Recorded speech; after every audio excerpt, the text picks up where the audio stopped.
Insolvencia. La insolvencia es la falta de solvencia. Es la incapacidad de pagar una deuda.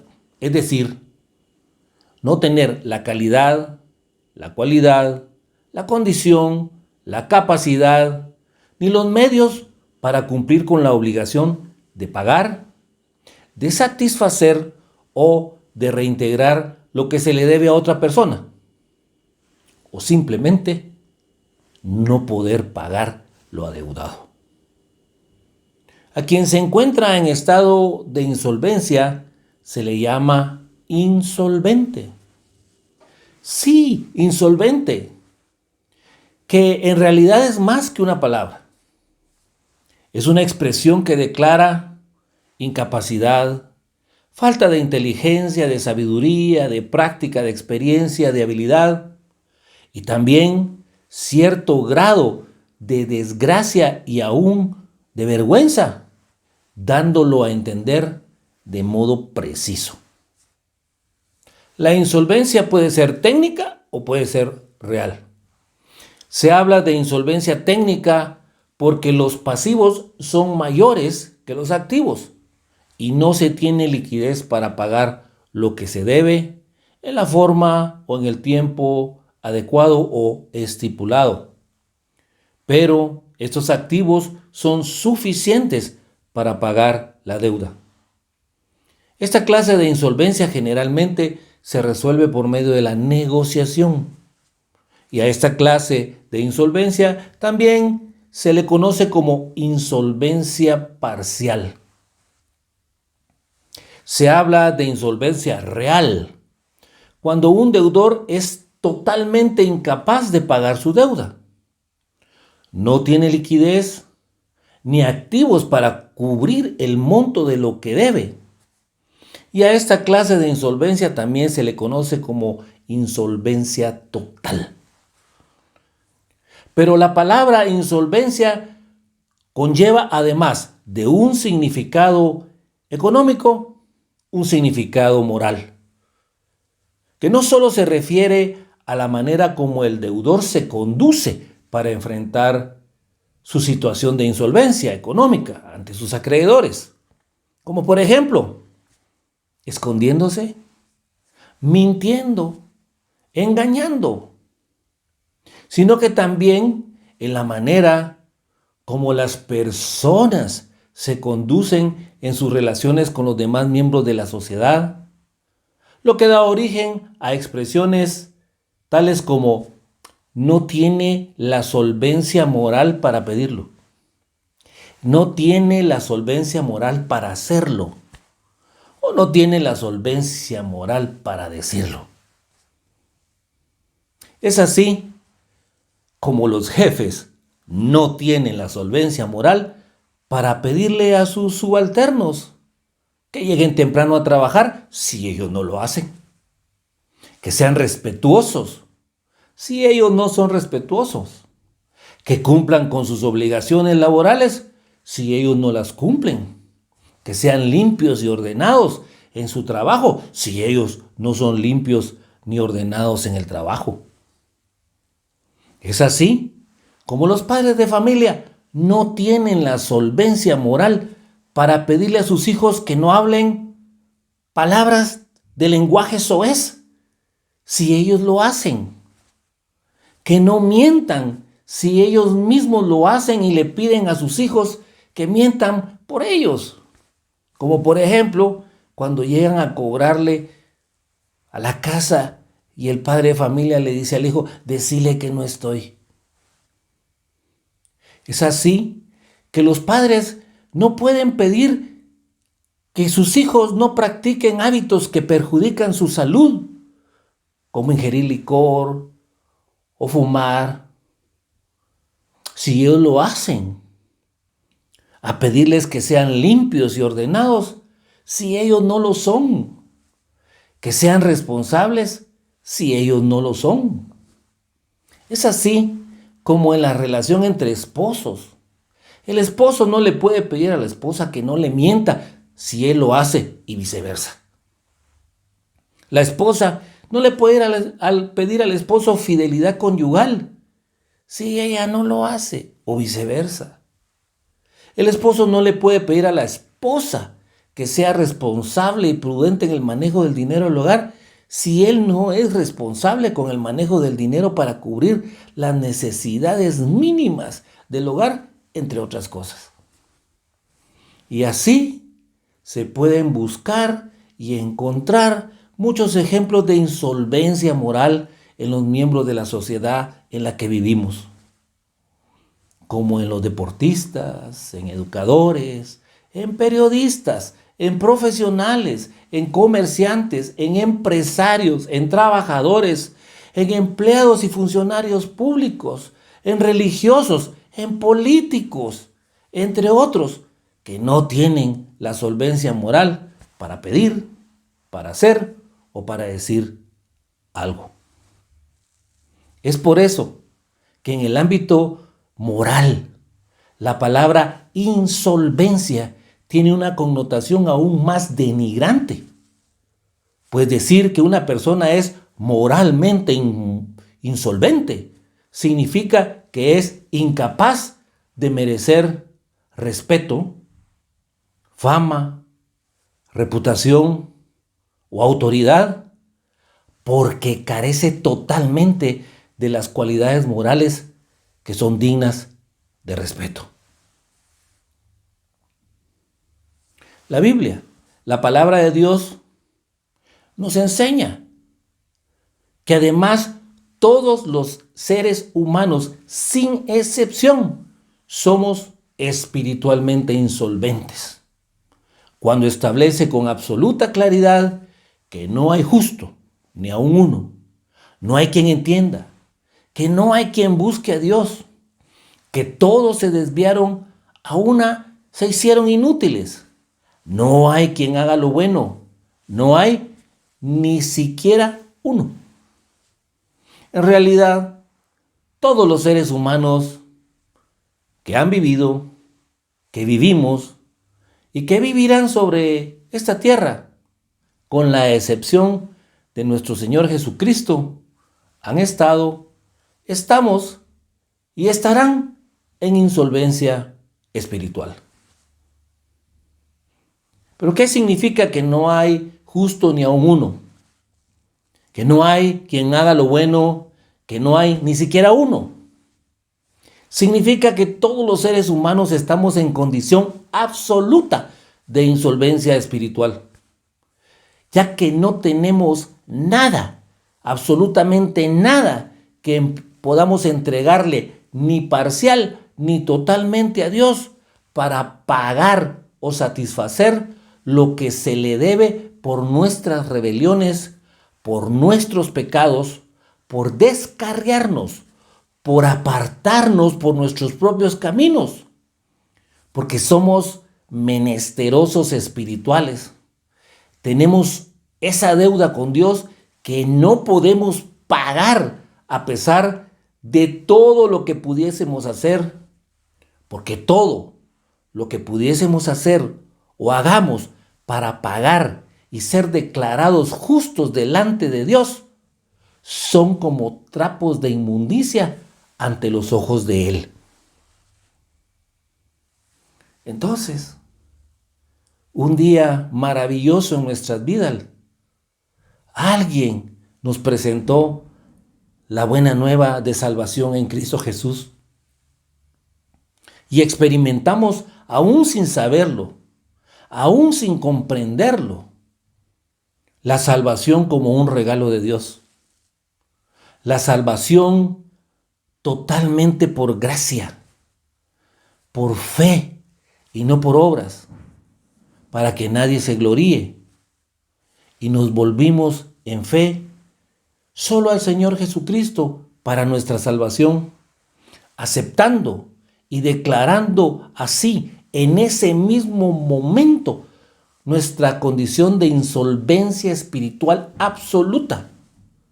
Porque aunque quisiéramos, jamás podríamos hacer algo por nosotros mismos para alcanzar el perdón y la salvación. Y jamás tendríamos nada con lo que podamos pagar esa deuda con Dios. Cuando se recibe al Señor Jesucristo como Señor y Salvador para perdón de pecados y para salvación de la condenación eterna, de manera implícita se está aceptando el hecho que por nosotros mismos no podemos hacer nada ni añadir nada a lo que Él ya ha hecho. Creímos y aceptamos que Él pagó totalmente la deuda por nuestros pecados y que al pagar nos aseguró la vida eterna. De modo que lo único que pudimos hacer para obtener el perdón y la salvación fue simplemente recibirla, aceptando y declarando también de manera implícita la condición de insolvencia espiritual real o absoluta. Sin embargo, la mayoría de los verdaderos creyentes nacidos de nuevo realmente nos declaramos en insolvencia espiritual parcial. ¿Por qué? Porque habiendo confiado solamente en nuestro Señor Jesucristo y en sus méritos para perdón de nuestros pecados y para nuestra salvación, en nuestra vida diaria mantenemos una relación con Dios por obras. Al desarrollar diariamente esfuerzos que creemos que sirven para lograr las bendiciones de Dios. ¿Cómo es que después de estar en un estado de insolvencia espiritual real o absoluta, se pasa a un estado de insolvencia espiritual parcial o temporal? Lo que pasa es que después de aceptar al Señor Jesucristo como Señor y Salvador, naturalmente se comienza a vivir en pureza moral, a asistir a la iglesia y a practicar disciplinas espirituales como la oración, como la lectura de la palabra, como el diezmo. Y evidentemente se experimentan en la vida cambios positivos. Y es en ese momento cuando se es propenso a salir de la insolvencia total y absoluta para pasar a la insolvencia parcial o temporal. Porque de manera inconsciente, el verdadero creyente nacido de nuevo empieza a tratar de pagar con sus obras su vida cristiana. Como consecuencia de falta de conocimiento, de entendimiento y de discernimiento, cuando desarrolla sus propios actos en toda su vida cristiana. Y ahora depende de lo que él haga para que Dios lo bendiga. Lo que se refleja en el simple hecho de que creemos y pensamos que si por alguna razón llegamos a pecar o simplemente dejamos de hacer lo que moral y espiritualmente se debe hacer, hemos perdido el derecho a recibir las bendiciones de Dios y por lo tanto nuestra expectativa en cuanto a las bendiciones de Dios ahora depende de cuán bien nos parece que estamos nosotros viviendo la vida cristiana. Es en ese preciso momento cuando nos declaramos en insolvencia parcial o temporal, pensando que nuestras obras nos garantizan las bendiciones de Dios. El apóstol Pedro lo creía así cuando después de escuchar la conversación de nuestro Señor Jesucristo con el joven rico le dijo: he aquí, nosotros lo hemos dejado todo y te hemos seguido. ¿Qué pues tendremos? Reflejando con sus palabras que ya habían considerado que sus propios méritos y obras eran dignas de recibir recompensa o premio de parte de Jesús.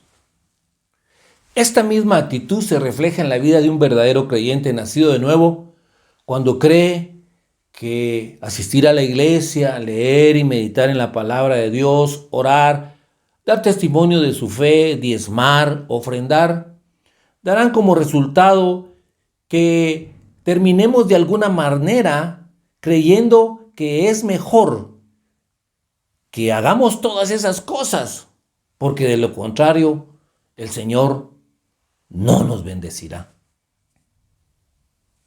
La Biblia, la palabra de Dios, nos enseña y nos instruye que debemos ocuparnos en nuestra salvación, buscar y procurar la santidad, seguirla, ser diligentes en añadir a nuestra fe virtud, a la virtud conocimiento, al conocimiento dominio propio, al dominio propio paciencia, a la paciencia piedad, a la piedad afecto fraternal y al afecto fraternal amor, y muchas exhortaciones a hacer buenas obras y a procurar las disciplinas espirituales que nos dan crecimiento espiritual, lo que nos lleva a asumir de manera inconsciente que el cumplimiento de estas materias nos proporciona las bendiciones de Dios en nuestras vidas.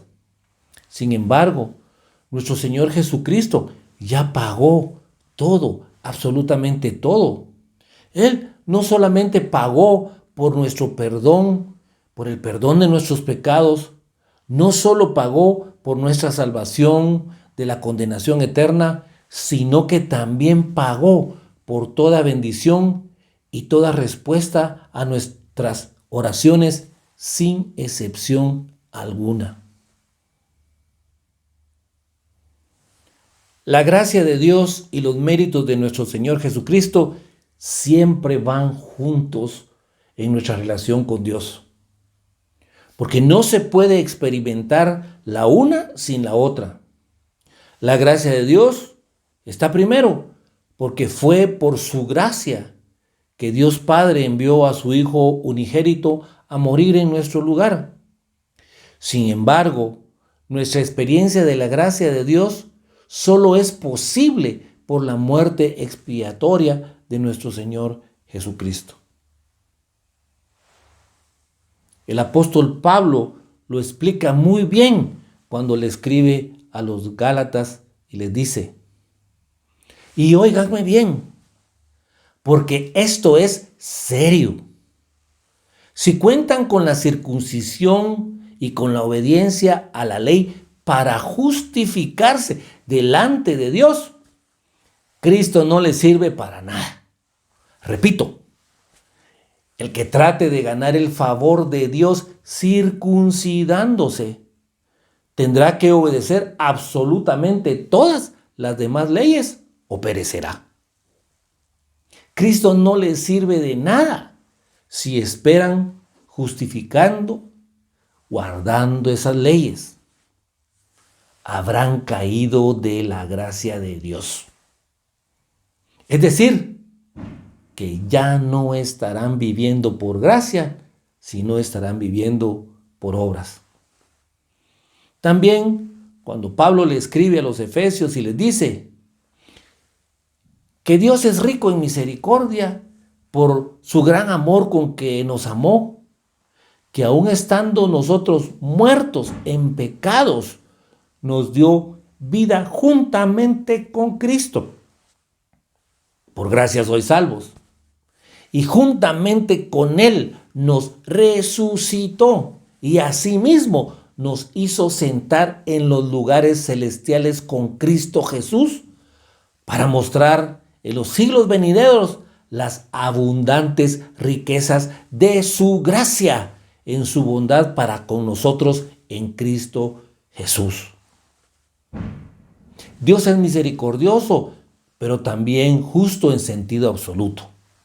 Es decir, su justicia no puede pasar por alto la más mínima infracción a lo establecido en su palabra. Así pues, por haber nuestro Señor Jesucristo satisfecho completamente la justicia de Dios, ahora nosotros podemos experimentar la gracia de Dios. Entonces, es importante que no solo conozcamos, sino que también entendamos y tengamos el discernimiento espiritual que nuestro Señor Jesucristo ya ha pagado toda bendición que lleguemos a recibir de Dios. Hay una narrativa bíblica preciosa en la vida del rey David que nos puede ayudar a entender y a discernir la gracia de Dios hacia nosotros a través de nuestro Señor Jesucristo. Mefiboset era nieto de Saúl, hijo de su amigo íntimo Jonatán, quien quedó huérfano a los 5 años cuando su padre y su abuelo murieron en Jezreel. En ese momento su niñera lo tomó y huyó con él, pero por las prisas Mefiboset se cayó y quedó cojo. El niño tenía entonces 5 años de edad. Y cuando David fue coronado como rey sobre todo Israel, quiso mostrar misericordia hacia todos los que habían quedado de la casa de Saúl por amor de Jonatán. Así pues, Mefiboset, lisiado, desamparado, incapaz de valerse por sí mismo y viviendo en casa ajena, fue traído a la casa de David, donde comía en su mesa como uno de los hijos del rey. Mefiboset, en su condición de invalidez, de desamparo, incapaz de mejorar su suerte y totalmente dependiente de la benevolencia de los demás, fue tratado como uno de los hijos de David por causa de Jonatán, lo que le ganó a Mefiboset un lugar en la mesa de David. Mefiboset es una ilustración de nosotros, lisiados por el pecado, incapaces de ver por nosotros mismos. David, en su misericordia, ilustra a Dios Padre y Jonatán ilustra a nuestro Señor Jesucristo.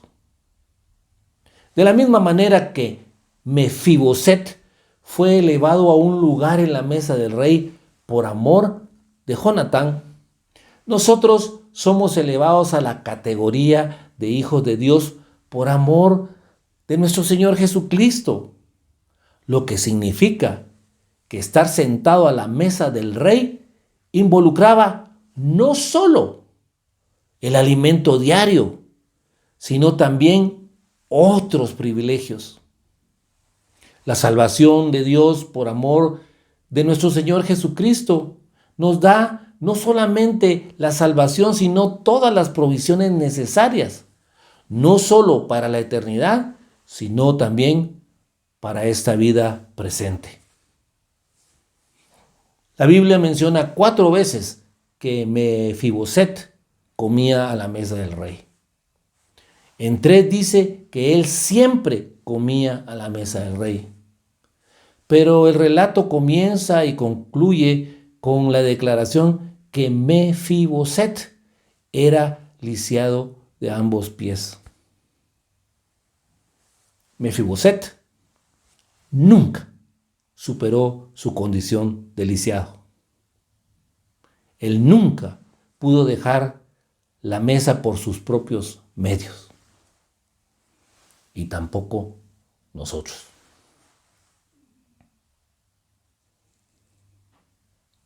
Todos los seres humanos podemos experimentar la maravillosa gracia de Dios por nuestra condición de menesterosos, insolventes, reales y absolutos, totalmente incapaces de pagar nuestra deuda con Dios, totalmente incapaces por no tener la calidad, la cualidad, la condición, la capacidad, ni los medios para poder pagar, porque simplemente no tenemos con qué pagarle a Dios lo adeudado.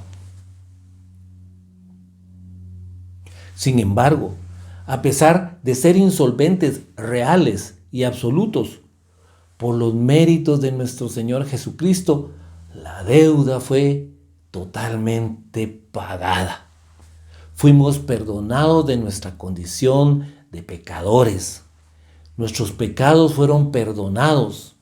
Obtuvimos el regalo de la vida eterna y obtuvimos también todas las bendiciones espirituales con las que Dios ya nos ha bendecido en los lugares celestiales en Cristo, para disfrutar por gracia y únicamente por los méritos de nuestro Señor Jesucristo la vida abundante que Él ha prometido para cada uno de nosotros mientras vivamos en este mundo. No cambiemos la insolvencia real y absoluta por la insolvencia parcial o temporal. Practiquemos con diligencia y responsabilidad las disciplinas espirituales. Ocupémonos en Dios y en sus cosas. Demos frutos dignos de arrepentimiento. Vivamos en santidad, en obediencia, en fidelidad a Dios. Hagamos buenas obras, pero no para hacer méritos para que Dios nos bendiga, sino para su gloria. Comencemos hoy a vivir y disfrutar una vida abundante aquí y ahora, por la gracia y los méritos de nuestro Señor Jesucristo, y no por nuestros propios méritos. Leer y escudriñar la palabra de Dios debe hacerse para conocer su voluntad, para conocerlo a Él. A veces queremos oír a Dios y estamos tratando de oír su voz audible. Sin embargo, al ir a la palabra, pues es la manera más sencilla. Si no se puede oír a Dios, entonces leamos lo que Él dice. Cuando oramos, estamos orando porque queremos estar con Él, porque queremos hablar con Él. Cuando nosotros diezmamos, lo hacemos porque le estamos devolviendo a Él en gratitud el 10% de todo lo que Él nos dio y nos quedamos con el 90%. Y así podríamos seguir diciendo y diciendo por qué debemos hacer las cosas. Lo hacemos porque le amamos, le hacemos porque estamos agradecidos con Él, no porque vamos a recibir recompensa de parte de Él y no porque si no lo hacemos no recibiremos. Nuestro Señor Jesucristo ya pagó todo, absolutamente todo. Y no solo pagó por el perdón de nuestros pecados, no solo pagó por nuestra vida eterna, sino que también pagó por toda bendición y respuesta posible a nuestras oraciones sin excepción alguna. Oremos. Señor, te damos gracias por tu maravillosa palabra que siempre nos enseña, que siempre nos instruye, que siempre nos redarguye y nos corrige. Y Padre, hoy te damos gracias porque podemos entender a la luz de tu palabra que tu gracia, tu maravillosa gracia, no solamente es dada a nosotros para salvación, sino también tu gracia es dada a través de nuestro Señor Jesucristo para vivir en esta vida y disfrutar de la vida abundante que Jesús ya nos dio en esta tierra, aquí y ahora. Padre, gracias, porque a veces es difícil comprender que hemos cambiado nuestra condición de insolvencia absoluta y total, real, por una insolvencia parcial en donde nosotros queremos hacer algo para ganar tu favor, para ganar tus bendiciones, sin entender que mientras nosotros sigamos con ese enfoque, pues simplemente no recibiremos de parte tuya por gracia lo que tienes preparado para nosotros. Padre, ayúdanos a que entendamos que lo que tú necesitas es que recibamos de ti por gracia lo que ya tienes preparado para nosotros, que nosotros somos totalmente incapaces por nosotros mismos de recibir de ti por lo que hacemos bendiciones, y que si tenemos que congregarnos es porque es bueno, porque es maravilloso, Señor, porque es delicioso estar los hermanos juntos, porque podemos alabarte y adorarte corporativamente, porque nosotros tenemos que entender, Padre, que leer tu palabra es la forma como tú nos hablas y podemos entenderte, podemos conocer tu voluntad, conocerte a ti. Que si oramos es porque queremos estar contigo, porque queremos hablar contigo. Y que lo que hacemos lo hacemos por amor y por gratitud a ti, no porque mereciéramos alguna cosa porque lo hacemos. Porque debemos, Padre, estar claros, como no lo hemos hecho, que debemos buscar primeramente tu reino y tu justicia para que todas las cosas nos sean añadidas por gracia. Así que gracias, Padre, por tu maravillosa palabra y permítenos que hoy empecemos a vivir una vida en esta tierra para ver la bondad tuya en esta tierra de los vivientes por la gracia y por los méritos de nuestro Señor Jesucristo. En el nombre de Jesús. Amén.